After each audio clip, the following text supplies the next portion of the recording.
Happy Friday, sewing friends. It's Friday sewing school time.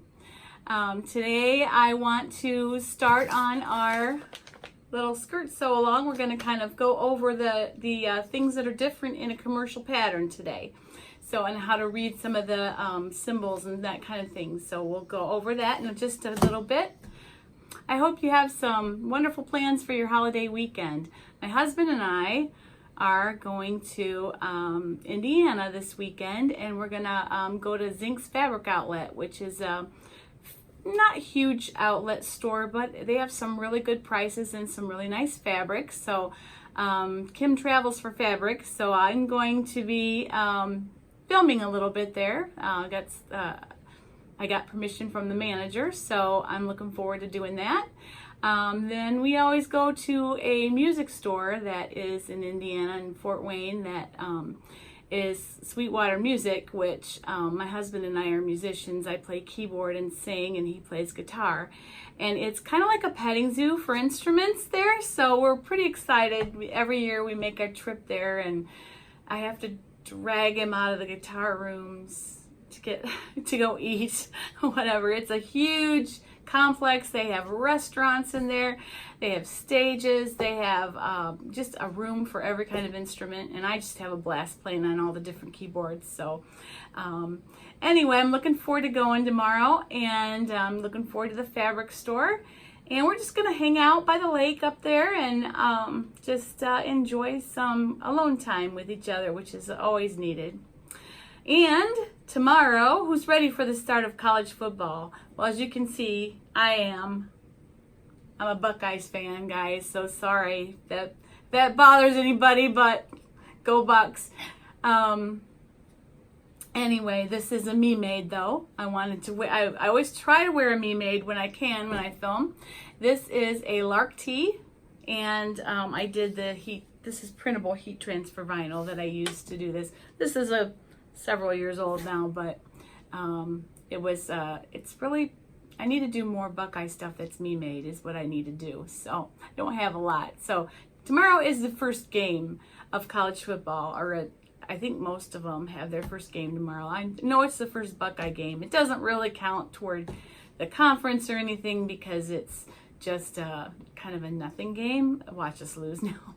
It's not a big game, but I will be wearing, sorry, but when I film this video tomorrow, I'm going to be wearing Buckeye gear because it is game day. And so if I film on game day, you're going to see me in a Buckeye t-shirt, and that's just how that is. So anyway, so I'm going to cut right to a different view here so that we can start going over the skirt sew along. All right, so here's a pattern envelope. I purchased a 16 to 24, and I'm definitely falling in that 24 slot because I have a waist of 39 and a hip of 47.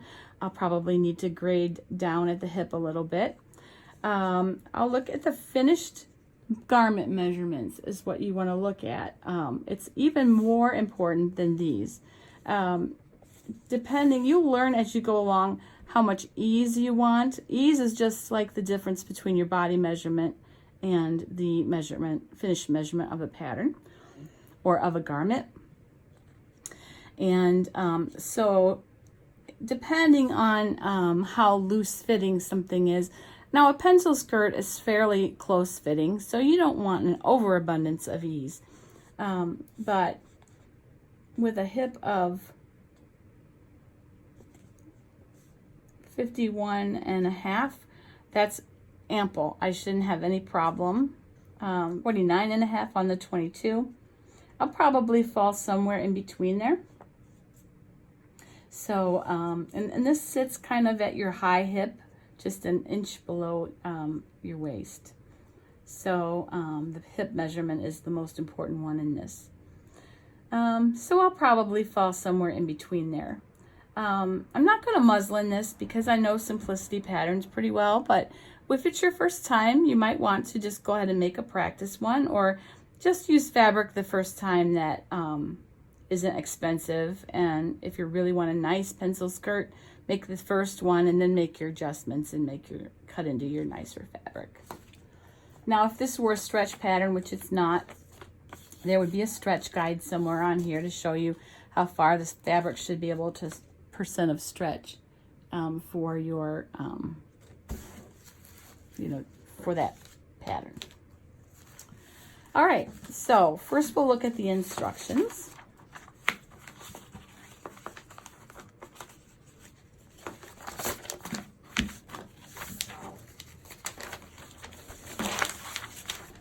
So here they go through, this is your line drawings, so you can see exactly what details are on the pattern. Sometimes there are added details that you didn't see real close up. You can also see these online if you want to see it before buying something.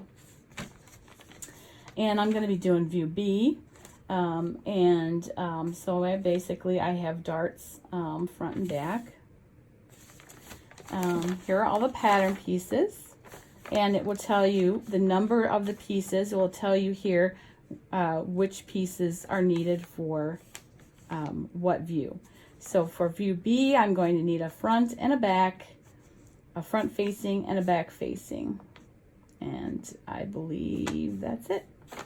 So I'm just going to have four, we're just going to have 4 pattern pieces. Okay, over here you have general directions. Now, they show you a little key for the symbols. You know, the arrows mark the green line and the bended arrow is the fold line. Usually a straight line will be like the solid or the center front or the center back. Here are notches. They usually use either 1 or 2 triangles. And then they also have dots. They have small and large dots. A solid heavy line is your cutting line. The double line is where you can lengthen or shorten something. These are all standard for almost every commercial pattern. And then it just shows you a little couple things about adjusting and how you should lengthen and shorten, which we've done before, so I won't go over that. Over here, it's telling you you're going to want to circle your layout, and you're going to fold the fabric. They say with the right sides together. That is, I answered this question a couple weeks ago. I kind of disagree with that because I like to see where the design is falling. So, you know, that's kind of up to you. If you want to make your markings as you cut, then you're going to want to put right sides together. Okay? After you cut, then you're going to want to do your pattern markings. Notches you'll cut as you go, but anything dots or darts or anything like that we're going to mark afterwards, just like we did with the indie patterns.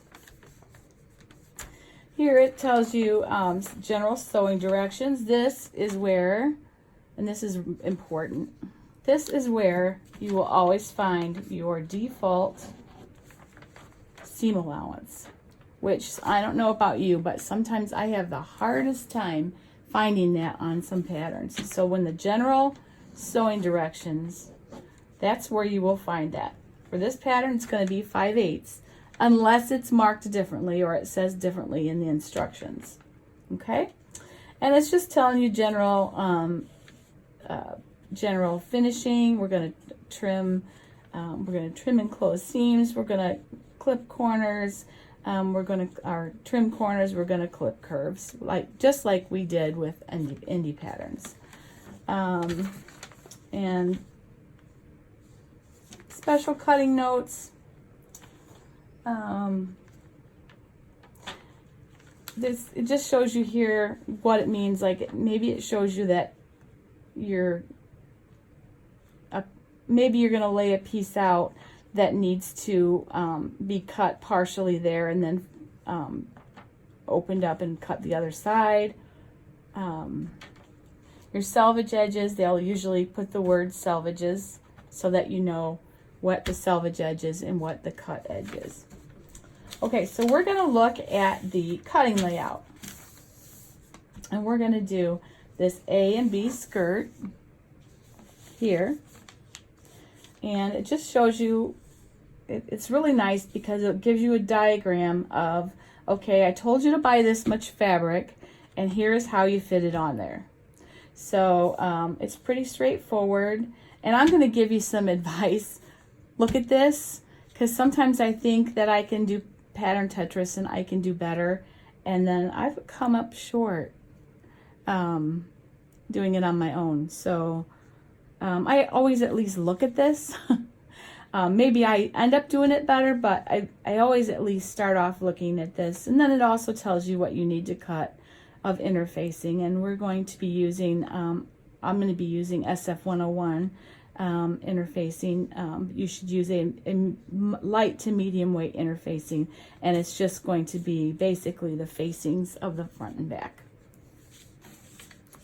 All right, so that's where you'll see how to lay it out. And it'll be different depending on which width of fabric and which size you're making. All right, and this shows you, this is all for the jacket, so we'll skip that. Here's Spanish if you need that. All right, so then, as if they haven't confused you enough, when you turn that over, it continues the layouts. And this is, this is more for the jacket again. And that's Spanish continued up there. So up here, it starts the sewing directions. And it just basically, you go step 1, step 2, step 3, step 4, step 5, step 6, step 7, step 8. I'm going to try, I am notoriously bad at looking at directions. But for your sake, for this sew along, I'm going to try and go step by step by step by step.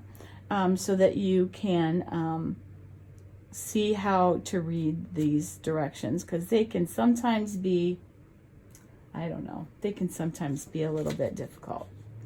So it's going to be a pretty easy. The zipper is the only place we might vary in how we do it, because I like the way I put in invisible zippers, and I think I'd like to show you that. All right, and then this is just going to be your directions continued.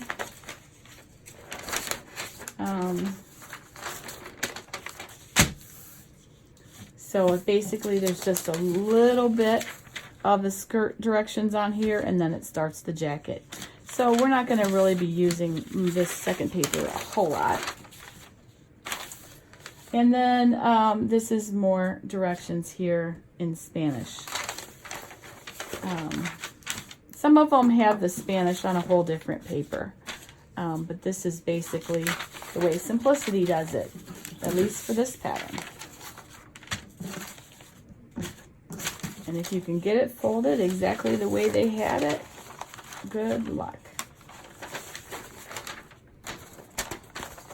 I have a hard time doing that. I'm forever not getting them back in the packages very well. Okay. Now, this can be a confusing mess, but it doesn't have to be. All right? What I will usually do is I will take them tissue paper by tissue paper. You don't have to print them, which is nice. They're all printed for you. So I will take one layer.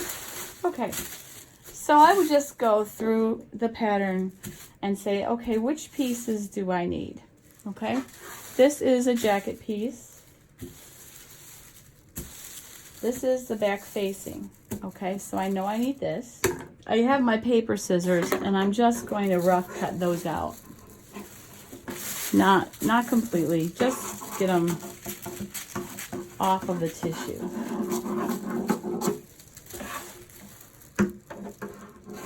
Because all I want is the pieces that I need to use for this project. And the rest I'm just going to fold back up and put in the envelope. That just makes it a lot less confusing, in my opinion. So you don't have to hunt for every piece individually.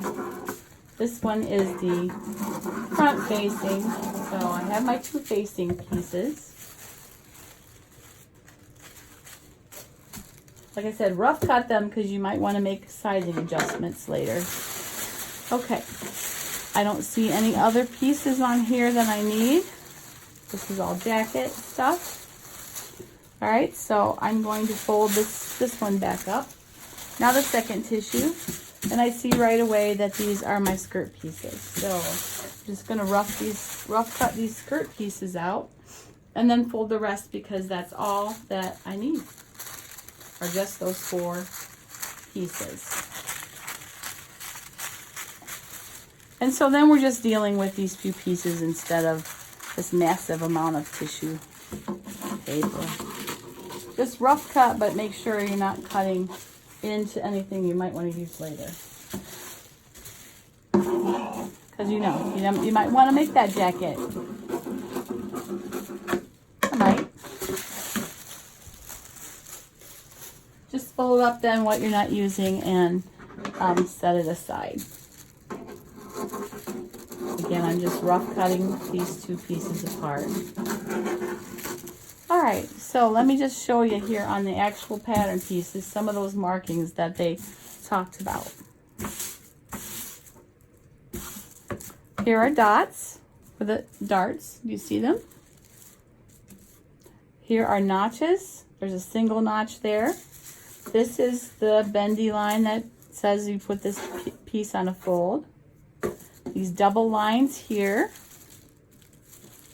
are where you're going to lengthen or shorten the skirt. And I can see that I'm probably going to lengthen this skirt because it looks rather short. I forgot to look at the finished length on the envelope. Looks like length, view B, 17. So it's 17 inches long. That might be pushing it for me. I'm probably going to want to lengthen it, which I never have to lengthen things, so that's different.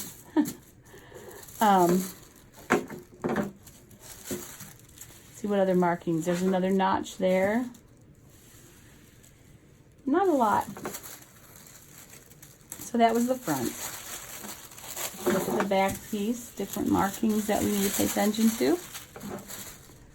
There's dots here, notches here, a fold line there. Again, the lengthening and shortening line. Same ones as the back, pretty much. And the facing pieces, you have your notches and the fold line, and that's pretty much it. It's not a whole lot that that's why I wanted to do a simple pattern like this. The zipper is the main thing I want to learn from this, but also these markings, and I think this was a nice simple pattern to start with. Another thing you might want to do is put your iron on a really low setting. You don't make sure it's not on high or anything, no steam, and just press these pieces. I a lot of times will press these pattern pieces so that I know that they lay flat, and that way you're not making any, like, remember, 1/8 of an inch matters. How many times have I said that? So ironing these, I mean, look at there. If that were like that, it could definitely make 1/8 of an inch difference, right? So I'll do that before our next thing. All right, so to be ready to sew next time, I have my pre-washed fabric. I have the pattern. Next time we're going to grade those sizes. I'm going to measure myself on camera again, the way that I did with the jeans, because I think a lot of people really like to see that. So I'm going to measure, show you the measurements you need. It's not important where the seat, like pants, where the crotch depth is, but what you really want to get right on a skirt is where your hip line is. So we will work on that. And we'll go ahead and we'll mark our pattern and get our pieces cut out, graded the way that we need them to be. Graded just means sized up or down or lengthened, shortened, whatever we need to do to them. And we will need then a marking tool of some kind. I'm either going to want to use this yellow pencil, this white pen, or my white pencil. My white pencil, I have to be careful with this one. It's it doesn't always come off, so I'll test it on a little piece. It is the nicest marking, but doesn't always come off. So you're going to need some of those tools.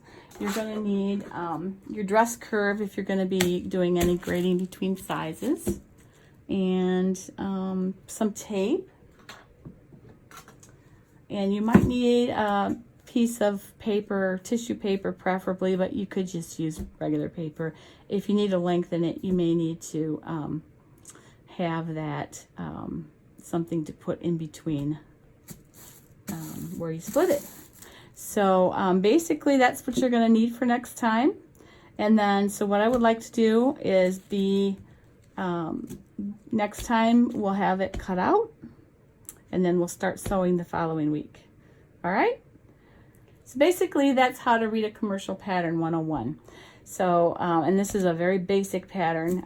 There are some of them have a lot of markings, but I wanted to just do a simple one this time. And then the other thing you will need is your zipper. This is an invisible zipper, and I have it in my stash. I always use longer zippers than I need. I always buy 22-inch zippers whether I need them or not. I'm only going to need like this much of it, but here's the thing. If you buy longer, you can cut them off. And you don't have to worry about sewing around this thing if you buy a long one, because you can sew it here and have that out of the way, or if you're doing it unzipped, you can have that way down here and be sewing your pieces, and you don't have to, you know, make your stitches go like this because you're going around the pole. So I always buy long zippers. Yep, so I guess that's it for this week. And I'll chat with you here for just a minute before I say goodbye. I hope that helped you understand the markings of the commercial patterns versus the indie patterns that we've done. Commercial patterns are usually inexpensive if you can find them on sale. They have a lot of really nice styles. Once you get used to the fit of a certain company, you can usually kind of make the same adjustments, not always, but usually. So it's not so bad. I think my favorite of the big four is Simplicity, just because that's kind of what I started off with when I was a young girl, and so I kind of comfortable with Simplicity. I love Vogue. Vogue patterns are awesome. Not usually for beginners, but they're awesome. And McCall's is awesome. Butterick, I love them all. I've done a lot of Butterick patterns, especially kids' clothes. They tend to have a lot of cute kids' clothes in Butterick. So anyway, those are the big four pattern companies. There's others like New Look and Quick Sew and those. And well, you know, I mean, once you learn how to read a commercial pattern, it's pretty close to the same across the board. So that's part of my goal of this skirt sew along, though, is that you learn those differences. And so today I hope we covered some of that. Now I have to show you one thing. It's going to be coming up on my August makes, but I have to show you because I'm real excited about it. My son's birthday is Sunday, and well, this isn't Buckeyes, but it sure could be. I could make a red one for myself. He's a huge Kansas City Chiefs fan. And so I made another cooler bag. Remember I showed you the one I made my son-in-law a few months ago. But I didn't really get to show you in progress with that one. I made a cooler bag with Kansas City Chiefs on it. This is heat transfer vinyl. And this is a free pattern from Coats & Clark. I did a couple different things since this is the second one I made. You know what free patterns are? Free patterns are free, but then you usually have to hack them to get them the way you want them. And that's kind of what I did this time. It's a little bit shorter and smaller. That's mostly because my son likes to take his lunch to work, and I think he'll probably want to carry it back and forth to work. And this time, instead of that awful silver stuff that I used, or the lining, I used a shower curtain. So I've got to sew this lining down yet, which has to be done by hand. So I will be coming home Sunday after my trip and probably hand sewing in a couple hours to get this done, but otherwise it's completely done, and I'm very excited to give it to him. This one turned out way better than the other one. It's just neater all around, and that silver lining stuff from Pellon that's supposed to be thermal. I already used Insul Bright, which is kind of a thermal, and I used 2 layers of it.